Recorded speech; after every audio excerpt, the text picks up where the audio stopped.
the graduation of our pioneer class from the unconventional school of politics, policy, and governance.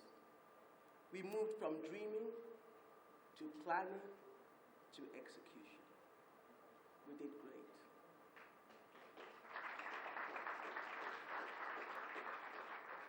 By His grace. 276 students started the journey. 158 of you made it to the finish line. 158 individuals who demonstrated stamina, strength, and steadfastness. They're ready for the journey. And I'm proud to celebrate the first 150 of the new political class that will serve Nigeria. And yes, they will serve Nigeria. They will serve Nigeria. They will serve Nigeria. And they will do so by living the tenets of our 5 C's. Sis, what we have done over the 8 months is that we felt that, you know what, we need courage. So character, competence, and capacity, non-negotiable. And then courage and compassion for the poor. You, every single one of you are the designers, curators, and builders of the Nigeria of our dreams. Your journey on the road less traveled has begun. The journey to nation building. When I think of great men and women like Nelson Mandela and Indira Gandhi that stood firm and they refused to waver till they shifted the trajectory of their nations, I cannot but wonder how many of you are ready to do likewise. How many of you can declare, like Mandela, and I'm going to quote him, "During my lifetime, I have dedicated myself to this struggle of the African people.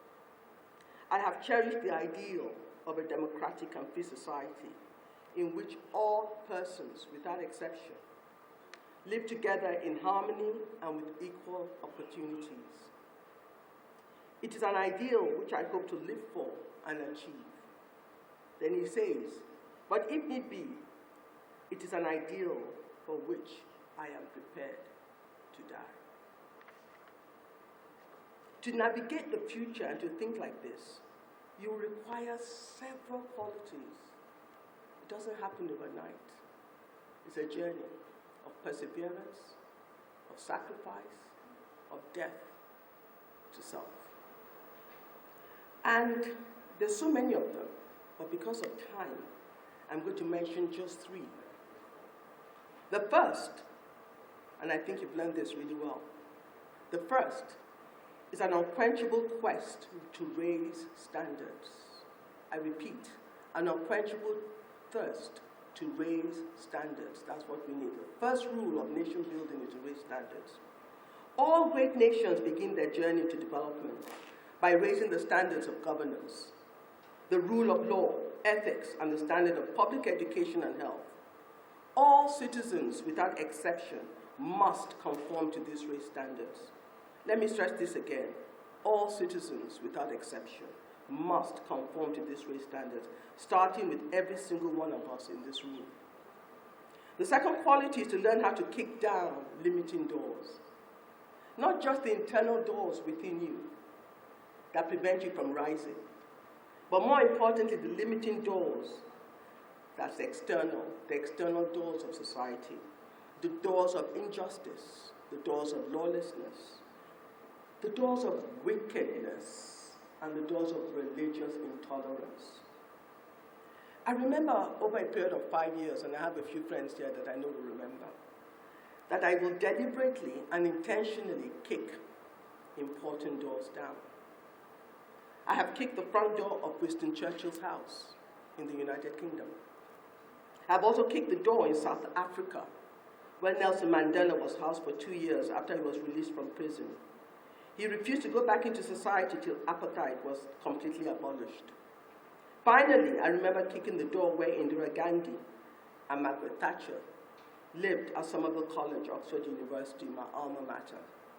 Today, as a collective force, I admonish you, kick those doors down. Kick those doors down. Every door of injustice, every door of wickedness, and every door of religious intolerance. The third quality is a mindset transformation. It starts from within. Without changing the mindset of the nation, Nigeria, we are not going to go anywhere.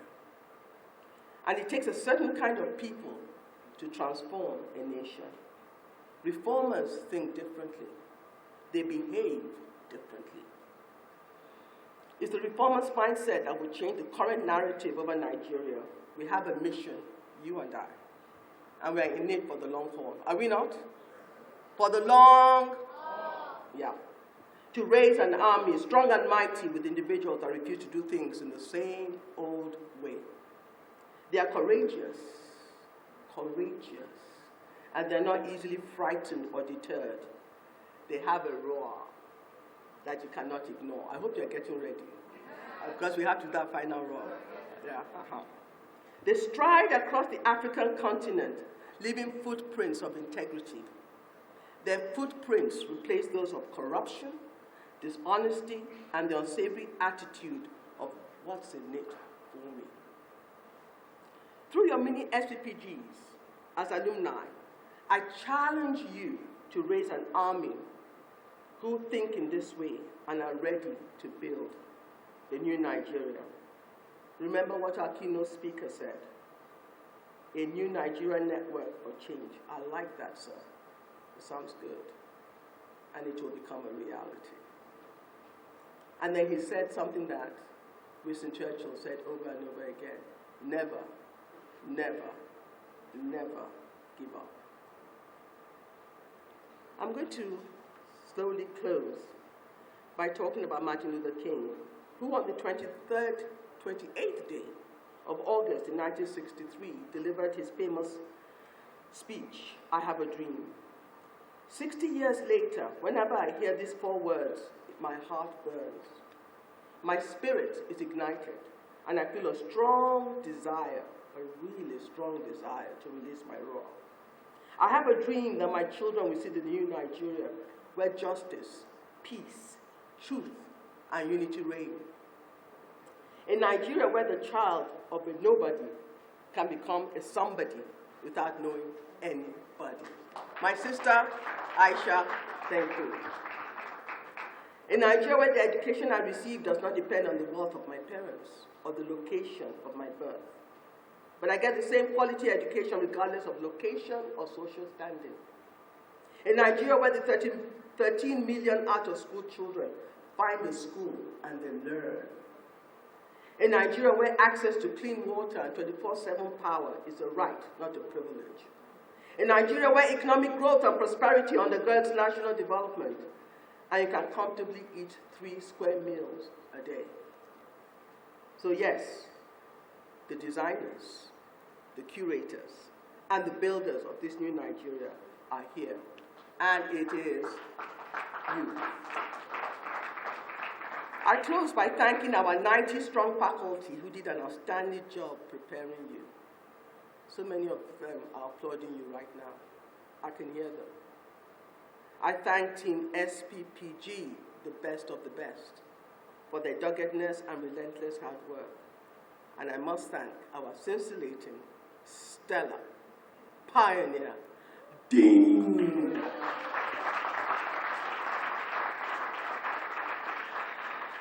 I thank the fixed politics community for their unwavering support, the coordinating chairs, WSG1, my friend, my brother, Frank Kubeke Jr., thank you, and WSG3, Professor Remy Shonaya, God bless you. Thank you so much, Joseph.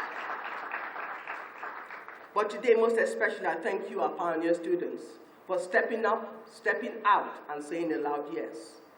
So it is my privilege and immense honor to name you the disruptive and conventional pioneer alumni of the School of Politics, Policy, and Governance. Go forth with boldness and courage. Get ready, Nigeria. Get ready, get ready, get ready, Nigeria. Hear the sound of nation builders who are about to unleash their what? Their roar. And I'm going to ask you to stand up and do what we love doing. I hope you come prepared. I hope you are not hungry. And you know how you do it. You stand like this. You clear your throat. This is the last opportunity to do so. Yes, break out. And then you release the loudest roar that Nigeria needs to hear so that they know that there's a new generation of political leaders that have emerged. They are conventionals, so that they will hear in the northern part of Maiduguri, Sokoto, Uyo, and Ibadan. So on the count of 1, 2, 3, third count, you release it. 1, 2, 3, roar!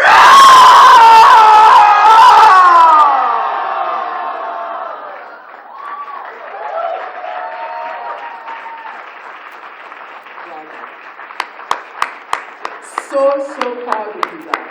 Awesome. Thank you. Thank you, thank you, thank you, thank you. Thank you. And it is now my privilege to call on my dearest. Allow me to salute you and bless your call.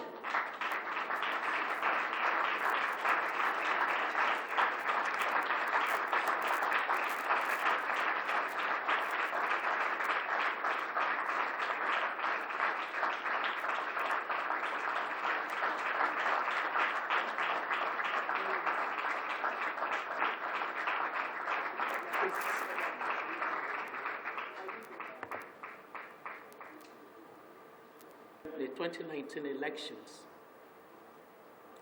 all my mom wanted me to do was to cut away from everything and to just rest.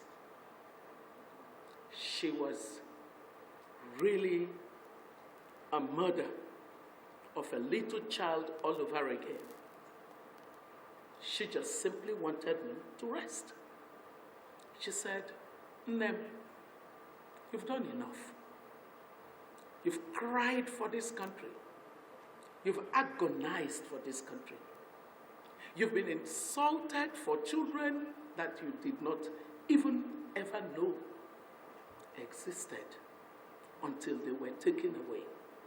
I saw you every day in pain. You did everything.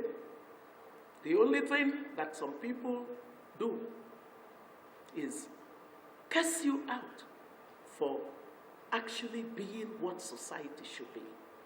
And my mom said, "Nem, go away. Cut away. I don't want you to go through this." It formed the basis of my accepting to go to Robert Bosch Academy in Berlin, Germany. I fought with it. I didn't want to go. But Nem insisted that I must go. I eventually agreed together, because once my mom and my husband are on my case, I'm finished. So both of them simply said, "You must go." So I went. And in the School of Policy, we call that the balcony moment. I went away to my balcony moment in Berlin, Germany, at the Robert Bosch Academy to investigate what I was seeing as a pattern. The pattern of politics trumping every sensibility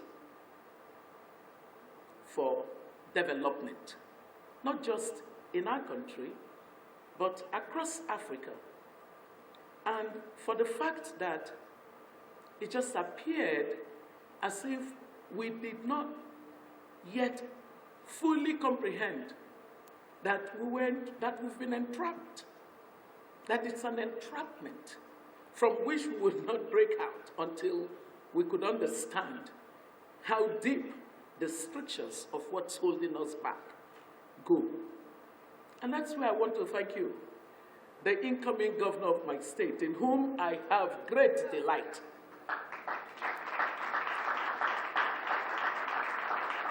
You should clap for my governor now.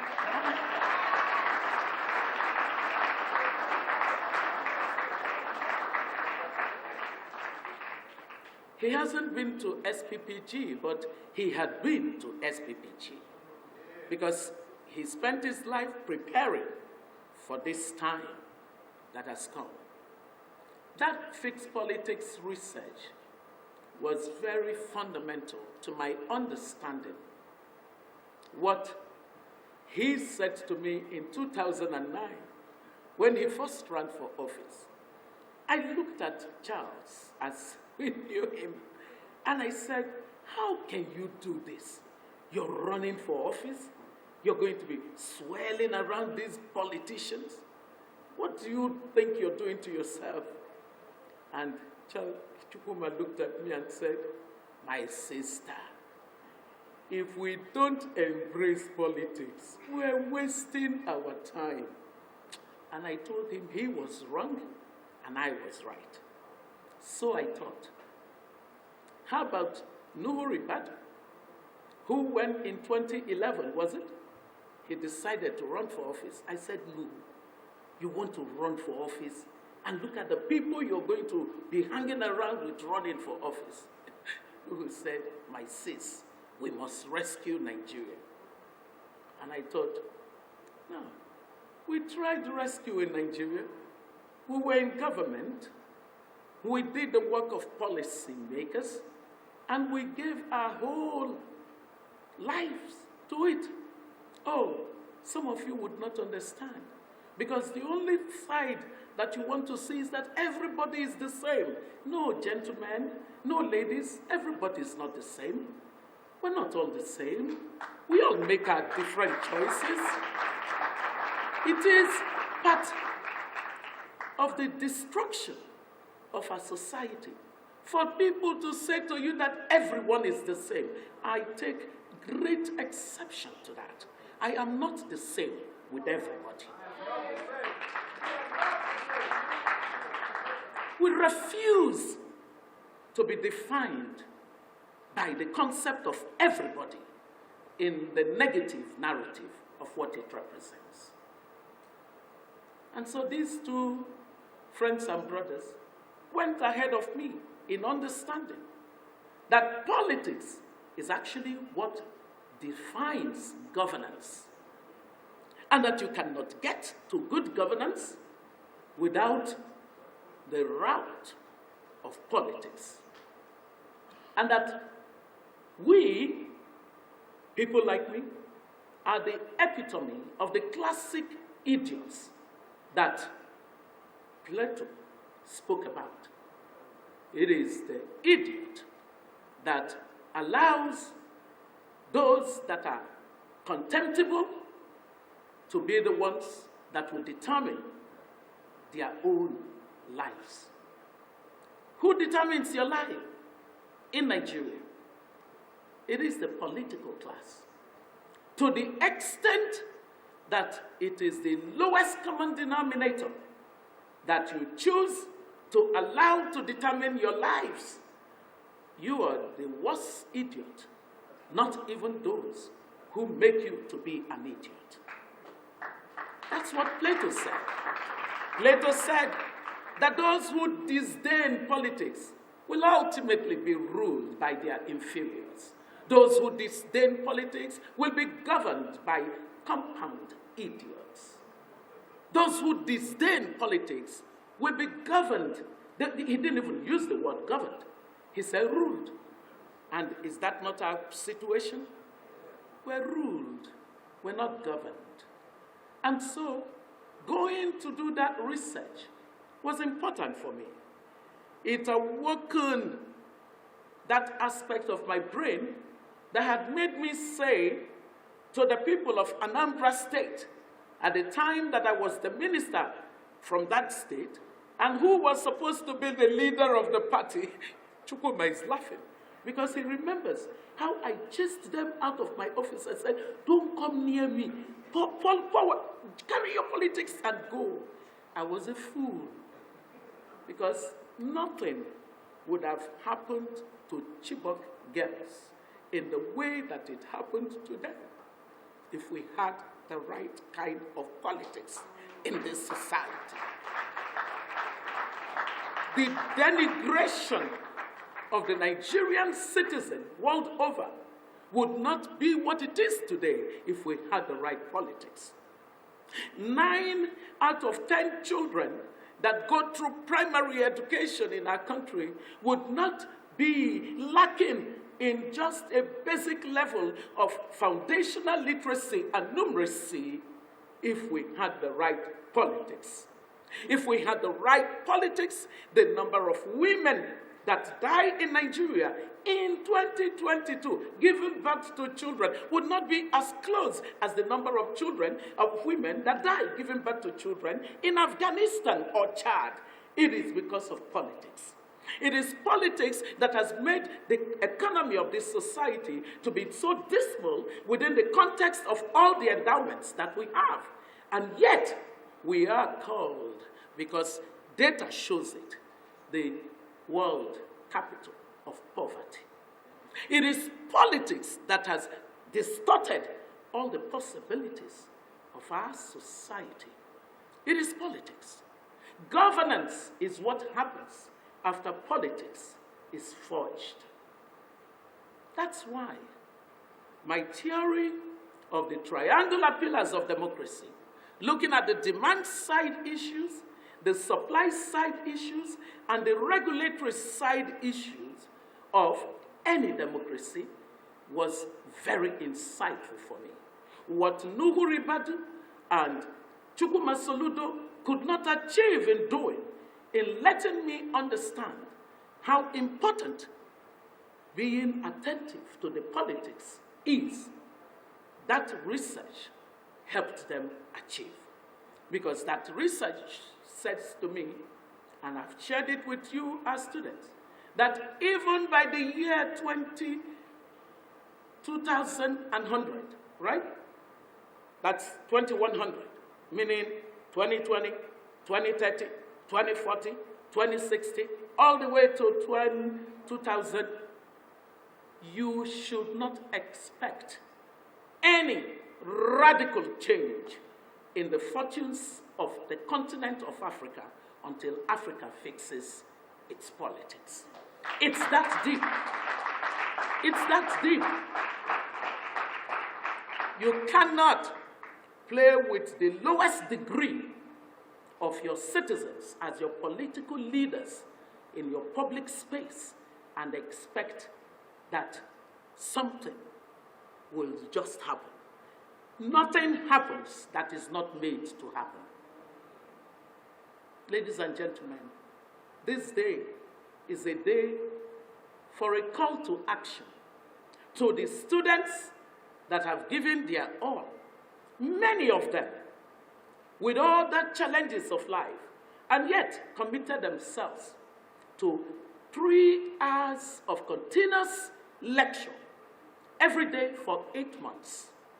3 hours of continuous, unbroken lecture every day for 8 months. Why do they have to do this? Because, as the keynote speaker said, there's a cost to be paid. There's a cost to be paid. The politics of Africa today does not respect cost to the individual. It disdains cost to the individual. It only promotes benefit to the individual that is in the public space. That is an anomaly. In societies that have developed, they have developed on the principle that those who would dare to struggle to the public space to provide public leadership understand that the greatest basis of legitimacy of leadership is that it carries cost. The leader does not live for applaud. The leader does not live to enjoy. Because absolutely nothing exists in the form of a life of debauchery in leadership. Leadership is about service. Simple. My father raised us on the prison that you lead only because you serve. the distortion that we have begun to train people to correct is one that will definitely be corrected. If it is the last thing we do with our lives, we must build that pipeline that will challenge this prevalent attitude that leadership is about self-indulgence. The leader is the one who, in all situations and circumstances, would take the pain so that others would bear the joy. That's what real leadership is. Students, some of you wanted to take pictures before the event started. And I immediately reminded you. I said, what did we teach you? We taught you about priorities. When you've come out here, the most important thing to do is not to take the pictures. You've come for your graduation. That is the most important thing. After your graduation, you can then take as much picture as possible.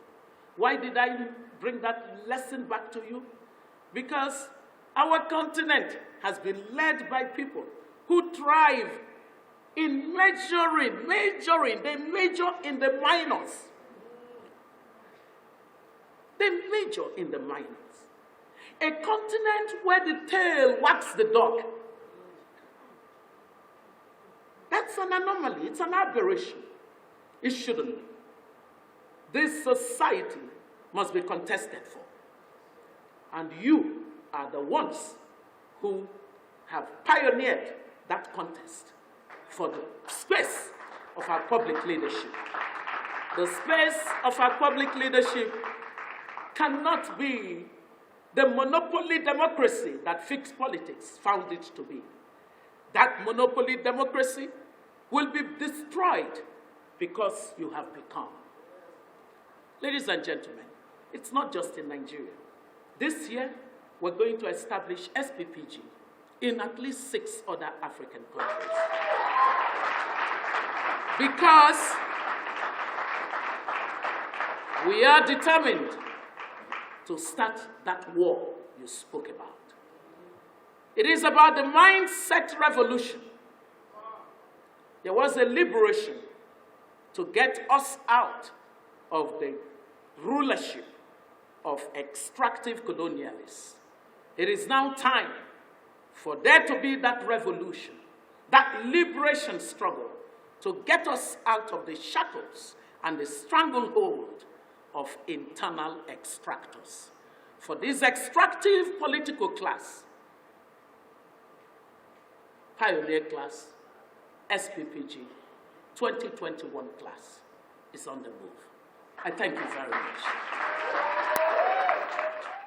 When I received Obi's letter some 5 days ago, I concluded that I was going to just come and make, some extempore remarks. But then I think last night I changed my mind to really now scribble some thoughts. Of course, as I've said the reason before. Therefore, if I appear totally incoherent, I think you will understand. The graduation theme is emergence of the unconventionals. I understand that SPPG was founded to radically and deliberately transform the quality of political and public leadership in Nigeria and Africa with a view to building a pipeline of value-based and disruptive thinking political class equipped with requisite knowledge and skills to solve complex problems of development in order to reposition Africa in the 21st century. That's really an onerous task. This is music to my ears, and Africa is grateful to you, Obi, and to the SPPG team.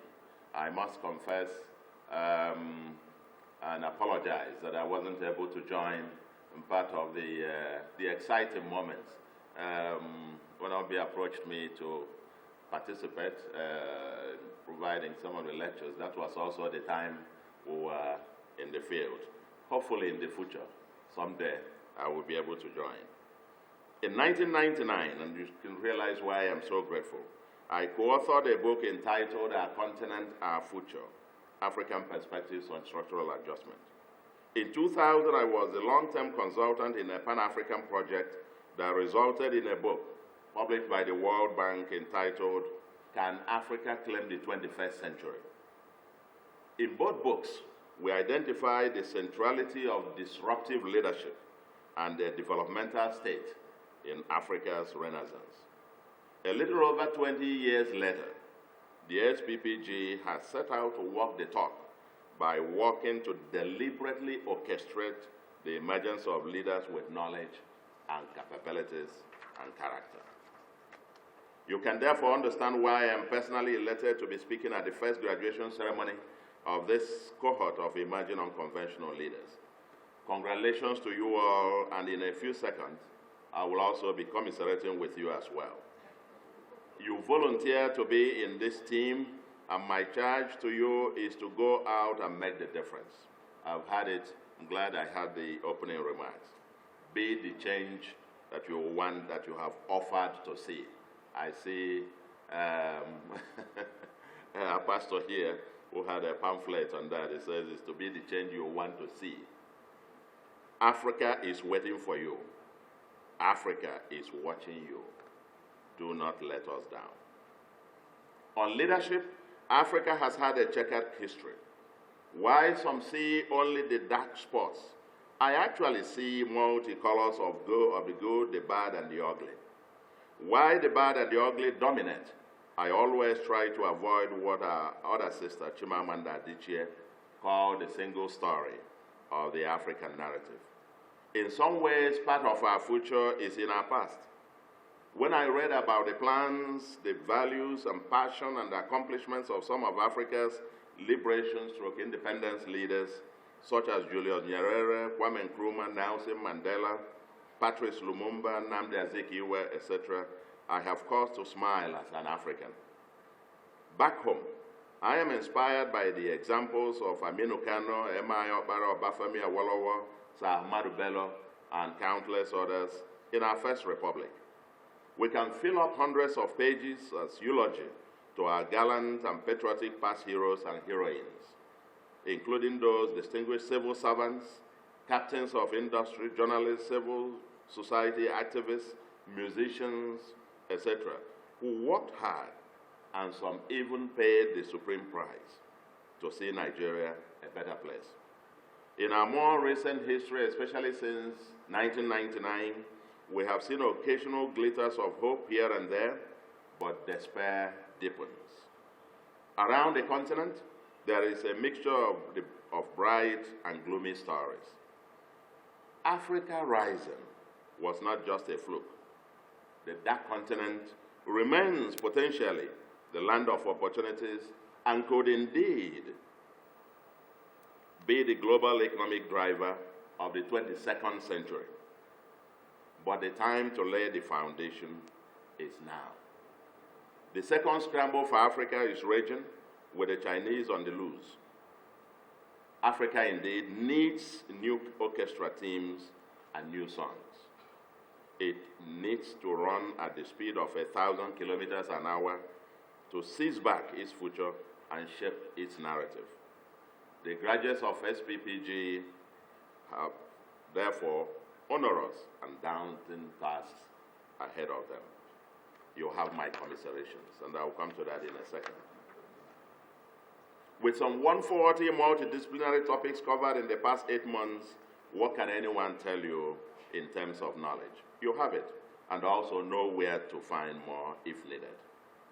With the holes and matches, the next is to get into the farm and ensure the higher productivity.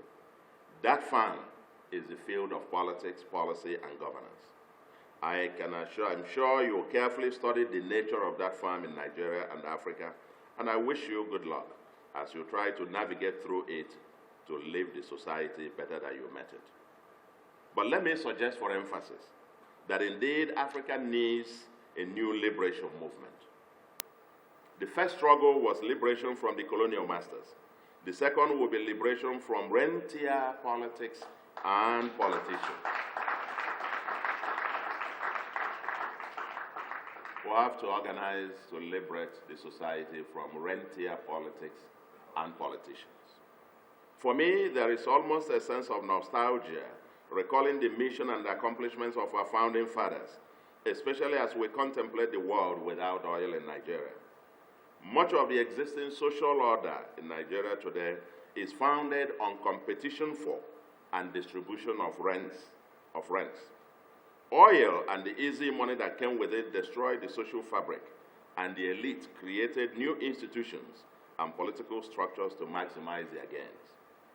As the news tightened globally on other rentier/criminal enterprises, such as drug trafficking or internet scamming, many of the barons flocked into politics as the next easy alternative. Politics has therefore become big business.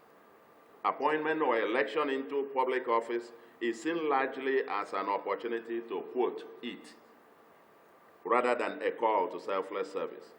There is an army of rich, big men who have never worked or done any productive work in their life and believe that it is their right to expect something for nothing.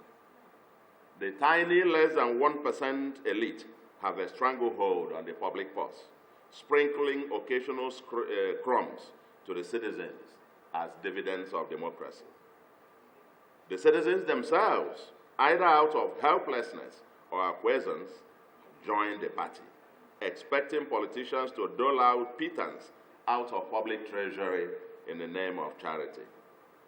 The citizens actually clap for such phantom charity. Politicians who refuse to do so are deemed as, quote, stingy or, quote, wicked. And the circus goes on. With a rentier system, a culture of freebies emerged, and most people don't expect to pay for anything, including taxes, electricity, water, petrol, etc. A classic feature of the environment is that corruption has become part of the, quote, culture, with little incentive for honesty. Actually, honesty is scorned as wickedness, foolishness, or mere pretense, and those who dare to be different have a steep price to pay. So, who amongst you, and I'm looking in this direction, is ready to be honest and scorned by society? I don't have much time. Oh, I can see some hands are raised. Not everybody's hand is up, but it's okay. I'll tell you a thing. I don't have time. But I actually had a conference in a university, and I was telling the story, trying to build up a case that the change must come from below also, not only from the top. And I asked the group, in a university in the East, we have these town unions. If you had in your town union the president of the union, levy the adults 10,000 to start a project, and he was driving a rickety car before that, and after they started the project, he changes his car, what will be the reaction of the society? And people were doing like this. They were going to cut off his head. Then, after a few seconds, I then turned the question and said, imagine someone who was driving an old 504, Peugeot 504, and for somehow he gets to become governor of a state. And after 8 years, he takes back his car, goes back to his flat in a high-density neighborhood where he came from. And I asked them, what would the society think of him? I remember the vice chancellor of the university, who was in the high table, was actually doing like this. That, you understand what that? And from the audience, some were saying, must be crazy, must be an idiot, must be stupid, must be foolish. And I said, did anybody, I thought somebody said it must be a sense. Everybody laughed in derision. Somebody said he must be pretending. That tells you, I'm just giving you a caricature of the environment that you are seeking to go to change. And so that's why I asked the question, who wants to be that honest one and to be thought of as crazy, stupid, foolish, an idiot, or merely pretending? Oil is on its way out, but dismantling the decades-old debilitating institutions and politics around it won't be a tea party. Nigeria is now at a fiscal cliff with the crunching insolvency challenge. Youth unemployment, insecurity, poverty, inflation threaten the social fabric. Migrating to a post-oil world of fourth industrial revolution and sustainable prosperity will require massive disruptive transformations and restoration of a productive social contract. Such disruptions, my dear friends, will come at great cost and could indeed be very dangerous. It is not far to imagine what could befall serious disruptors. In Nigeria, we remember what happened to Murtala Mohammed and several other people, and I can see several of them here. My sister escaped, maybe, I don't think they tried to shoot him. I'm sure, I see Nuhu there. He will tell his own story. in those days, at my own personal level, undertaking the banking revolution, then I received 19 written threats and, of course, survived some physical attacks and so on. Disrupting the existing social order is dangerous. Beneficiaries of the current order are powerful enough to organize and viciously fight back to protect their privileges. On the contrary, the masses who are the ultimate beneficiaries are not organized enough to act as a bulwark against the special interests. As things stand currently, we are standing between the rock and the hard place. With the objective to retain power within the context of short electoral cycles, politicians are afraid to undertake the necessary disruptive changes to guarantee long-term safety and prosperity for all. But on the other hand, the existing trends are totally unsustainable and the system is living on borrowed times. Everyone seems to be sleepwalking to the hard place and praying that somehow a miracle will happen along the way. So, who is ready to put his head on the line to lead such productive but dangerous disruptions? Are the SPPG graduates ready for the assignment? I assume that you can't wait to get to work, to apply the knowledge for a new Nigeria. Am I right? You have my prayers. As I pray for your success, let me throw up a few random nuggets to chew on the way as you embark on the journey. But let me suggest, dear friends, that fixing politics requires talent and skills, but these won't be enough. It won't happen by lone wolves working in silos. It requires new developmental organizations or teams of believers driven by defined ideology, purpose, and character. I'm glad I had that part of it, the character bit and values. Let's be clear about one point. Nigeria, everything put together, doesn't lack well-educated or skilled and widely traveled stock of human capital to drive her development. In the US alone, Nigeria ranks highest on education among ethnic minorities, and as a percentage of its population, it actually ranks the highest of all ethnic groups. At home, we have over 100 universities throwing out hundreds of thousands of graduates every year, but the consciousness, the national consciousness is what is missing. All over the world, Nigerians excel as champions in their various fields, but a key missing link is purpose-driven cohesion and organization for transformation of the homeland. There are many disparate groups and organizations, including political parties, which claim, at least on their statutes, to champion national development. But only a few, if any, can be identified by any soul in terms of a nationalist ideology, professed and practiced by its members. The liberation struggle for independent Africa was driven by a nationalist ideology to be anchored by a developmental state. There is a huge void today, and I am not sure how we can fix our politics without the requisite organizations for change, organizations desired and primed and driven by an ideology for change. So my first charge to our new friends and graduates is to profess their purpose in the political farmland and actively participate to actualize it. If you have not yet done so, when you go home today, write down your purpose.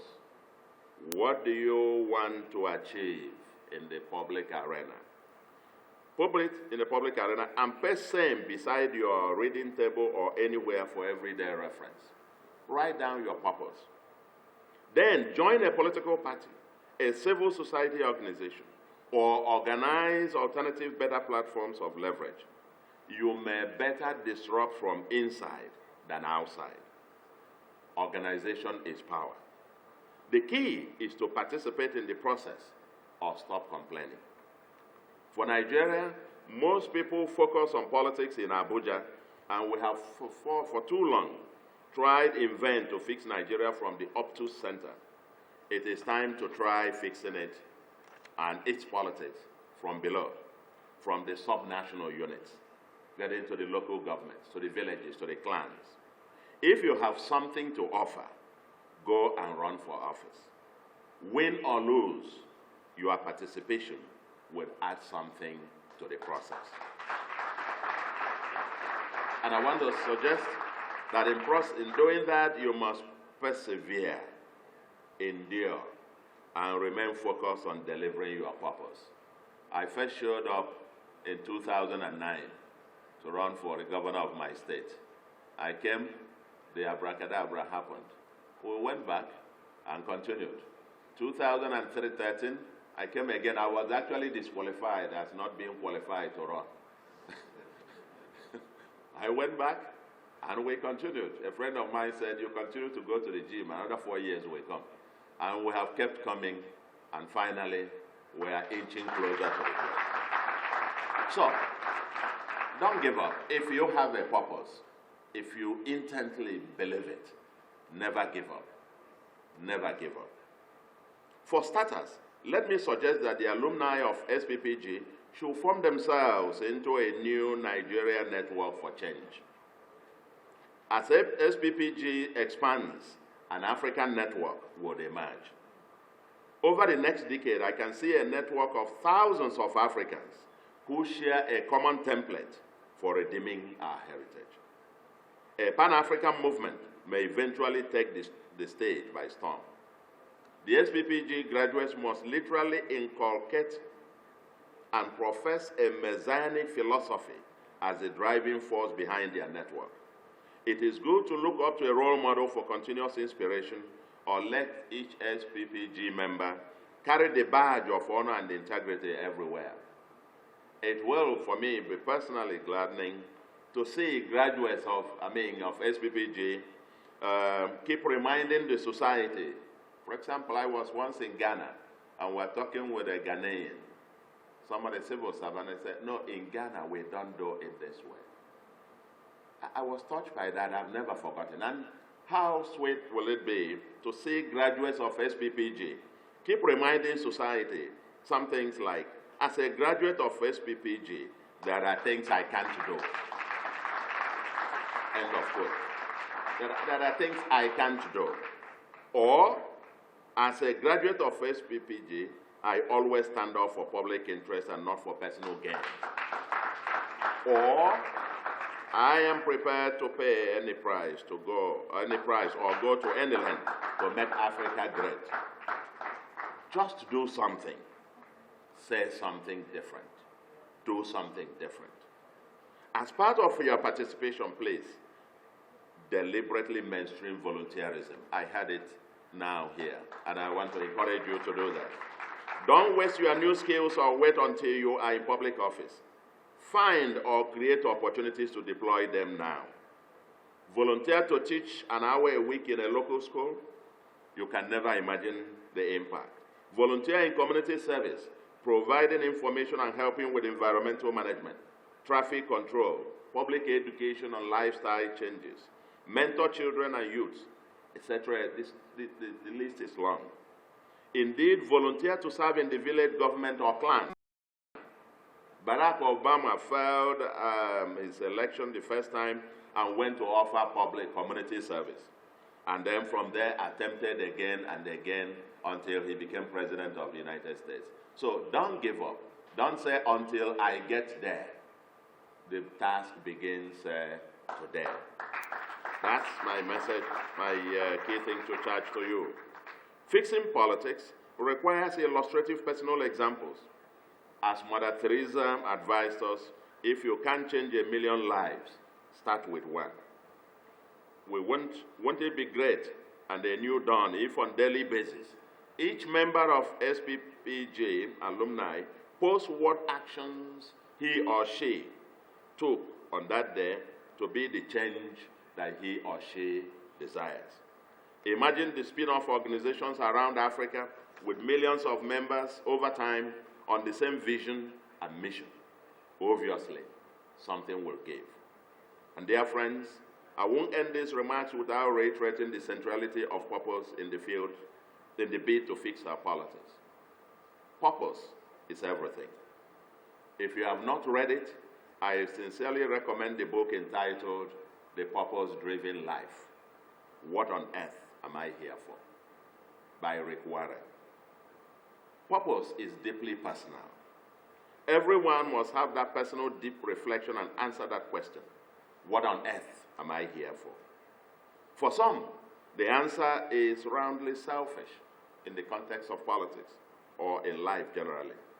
The purpose is to eat, drink, marry, have children, build house or houses, and accumulate all the vanities of the world and then die. In the circumstance, political arena is nothing but a dining table.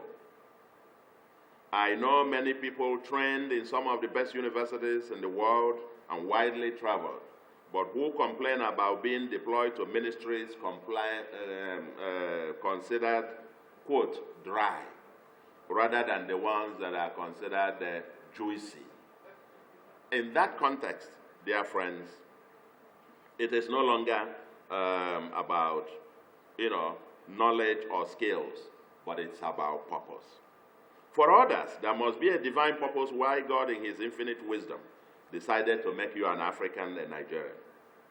If the divine purpose is interpreted to mean that God sent you here to contribute in living his creation better than you met it, then you must be driven by a different meaning and impetus to life. For every society that has prospered and endured has been led by men and women who have discovered a higher purpose beyond self. For such people, politics is a vocation for selfless service and not a job. Such people are driven by a single purpose: to make a difference and leave legacies. Whenever and wherever competence is augmented with character and developmental ideology, the society wins. I recently reread Lee Kuan Yew's book, From Third World to First, and can't stop being inspired. The combination of competence and driven by higher purpose produced such a transformational leadership that orchestrated a miracle in development.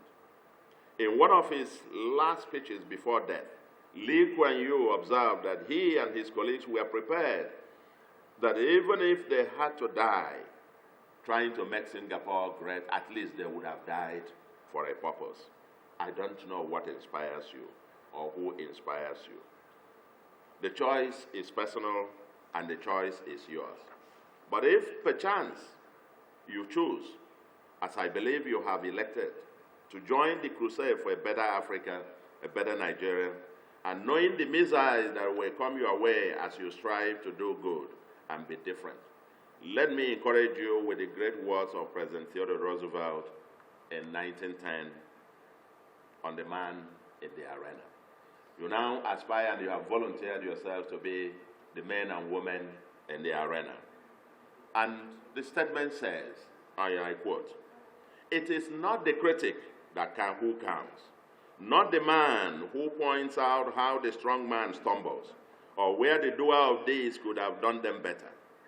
The credit belongs to the man who is actually in the arena, whose face is marred by dust and sweat and blood, who strives valiantly, who errs, who comes short again and again, because there is no effort without error and shortcoming, but who does actually strive to do the deeds, who knows great enthusiasms, the great devotions, who spends himself in a worthy cause, who at best knows in the end the triumph of high achievement, and who at the worst, if he fails, at least fails while daring greatly, so that his place shall never be with those cold and timid souls who neither know victory nor defeat."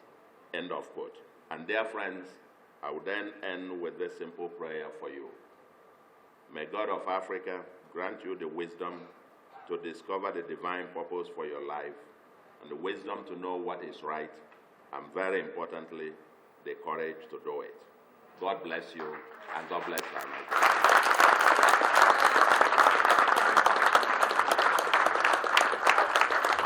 Moritari, Ambi Anita Abraham, Amedi Peter Owodo, Anina Omani Ango, Agosho Oluwa Yelisi, Anaseli Zachary Medugu, Andrew Unadima Mori, Angela Daniel Chizoman, Angela Wazulu, Albi Grace Amokwa, Awe Oluwatosi Borisola, Ayodi Tyler James, Ayeni Emmanuel Ayodeji, Àyìnlé Fatia Olúwabùkọ́lá, Ayọ̀bámi Akínwọlé Olúmọ̀ọ́, Ayọ̀dèjì Bankole Olúṣínà, Blessing Okoji Eze, Bọ̀sún Adédọ̀kun, Bùnmi Amosun, Charles Tudo.